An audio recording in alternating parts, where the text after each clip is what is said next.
વડીલ અને ગુજરાતના પનોતા પુત્ર માનનીય શ્રી નરેન્દ્રભાઈ મોદી કે જેમની વિચારધારા ભારતીય જનતા પાર્ટીની વિચારધારા એમની તાકાતની સાથે અમને જોડાવાની પાર્ટીએ તક આપી છે બદલ સમગ્ર પ્રદેશ નેતૃત્વ, સુરત શહેર નેતૃત્વ અને એની સમગ્ર ટીમનો અમે આભાર માનીએ છીએ. સાથોસાથ આ તકે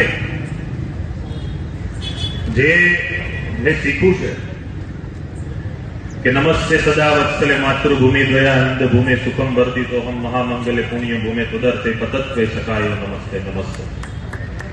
આજ મંત્ર, આજ પ્રાર્થના અને આજ વિચારની સાથે એક મોટું વટવૃક્ષ બન્યું છે ને એમાં એક અમને ડાળના એક પાન તરીકે જે પાર્ટીએ મોકો આપ્યો છે તમામનો આભાર માનીએ છીએ. મંચ ઉપર ઉપસ્થિત તમામ લોકોનો આભાર માનીએ છીએ. ખાસ કરીને આજ ઉપસ્થિત થયેલા સૌ લોકો, અમારી ટીમ, અમારી સાથે જોડાયેલા તમામ યુવાનો, વડીલો, યુવા દોસ્તો, એડવોકેટ મિત્રો, સામાજિક સંસ્થાના કાર્યકરો, એનજીઓ અને સોસાયટીના પ્રમુખનો પણ હું આ તકે ખૂબ ખૂબ આભાર માનું છું. અને કેશુબાપા પટેલ કે જેમણે આ સમાજને ઘણું આપ્યું છે, એમને આ તકે અમે યાદ કરીએ છીએ અને આ સાથે પાર્ટીને પણ ભરોસો આપીએ છીએ, સમાજને પણ ભરોસો આપીએ છીએ કે આવનારા દિવસમાં સમાજ હિત, રાષ્ટ્ર હિતના કાર્ય માટે તત્પર રહીશું. સમાજની પણ જ્યાં જરૂર હશે ત્યાં ચોક્કસ અમે હાજર રહીશું અને જ્યાં પણ સમાજના કાર્યમાં સત્તાનો સહકાર જોશે ત્યાં ભારતીય જનતા પાર્ટી માટે ચોક્કસ અમે સહકાર માંગતા રહીશું.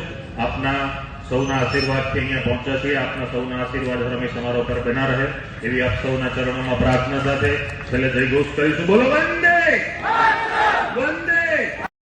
જનતા પાર્ટીના મંચસ્થ મહાનુભાવો અને જેમણે આ સંઘર્ષની ઘડીમાં હર હંમેશ અમારો સાથ સહકાર આપ્યો છે એવા મારા યુવાન દોસ્તો અને વડીલો, ભારતીય જનતા પાર્ટીની રાષ્ટ્રવાદી વિચારધારાથી પ્રેરાઈને આજ રોજ અમારી ટીમ સાથે જ્યાંથી આમ ગણો તો અમારો ઉદ્ભવ થયો હતો એવા આ સરદાર ચોક માનગઢથી આજે ફરી એક નવી શરૂઆત સાથે આ રાષ્ટ્રહિતની લડાઈની અંદર અમે સાથી બનવા માટે જઈ રહ્યા છીએ. ત્યારે ફરીથી આપ સૌના સાથ સહકારની અપેક્ષા સાથે વિશેષ વાત ન કરતા ભારત માતાનો વૈભવ નિશ્ચિત, વિકસિત ભારતનું નિર્માણ નિશ્ચિત, જન જનનું કલ્યાણ નિશ્ચિત અને આ ભાજપાનો વિજય નિશ્ચિત. જય જય ગરવી ગુજરાત, જય સરદાર.